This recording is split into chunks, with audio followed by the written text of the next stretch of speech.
Ветер трепал волосы, но она не пыталась их поправить. Эмили стояла на пустынной проселочной дороге на окраине небольшого города, рядом лежали ее сумки, потертый чемодан и старая дорожная сумка. Вдали исчезал черный внедорожник, не замедлив ход и не подав ни единого сигнала. Ей было 26. Она была на последнем месяце беременности, и отец только что оставил ее здесь, среди чужого места, которое она видела впервые. Старый деревянный дом стоял в стороне от дороги, окруженный осенними деревьями. Листья кружились у его стен, словно подчеркивая запустение. Она долго смотрела вслед машине, а потом опустилась на чемодан и закрыла глаза. Ее отец, Роберт, возвращался в город молча. Он был человеком строгим и замкнутым, привыкшим жить по своим правилам. Когда дочь вернулась домой беременной и одна, он не задавал вопросов. Спустя несколько дней он просто решил все за нее. Через неделю он отвез ее к дальней родственнице, пожилой женщине по имени Маргарет, жившей в уединении. Маргарет встретила Эмили без лишних слов и сразу повела в дом.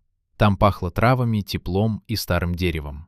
Именно этот запах неожиданно сломал ее сдержанность. Впервые за все время она заплакала. Зима прошла тихо. Девочка родилась в ноябре. Эмили назвала ее Хоуп, потому что это было единственное, за что она могла держаться. Она постепенно вжилась в новую жизнь, ухаживала за ребенком, помогала по дому, позже устроилась работать в местную библиотеку. Городок принял ее не сразу, но со временем люди начали помогать, а она — отвечать тем же. Прошли годы.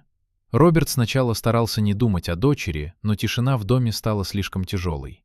Спустя 4 года он все же решился поехать обратно. Осенью он снова оказался на той же дороге. Дом изменился. У него появился небольшой сад, на веревке сушилось белье, а у крыльца стояли детские сапоги. Эмили вышла из калитки, держа за руку маленькую девочку. Она выглядела спокойной и уверенной. Рядом с ней была ее новая жизнь, простая, но настоящая. Роберт не сразу смог подойти. Все, что он считал правильным, вдруг перестало иметь значение. Девочка спокойно посмотрела на него, а Эмили после короткой паузы дала понять, кто он. В тот день они впервые за долгое время оказались за одним столом, без упреков и объяснений. Только тишина, в которой постепенно появлялось что-то важнее слов. Он уехал через несколько дней, но начал возвращаться.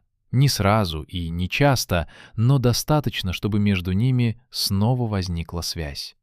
Иногда для этого нужно совсем немного. Дорога назад, открытая дверь и человек, который уже научился жить дальше.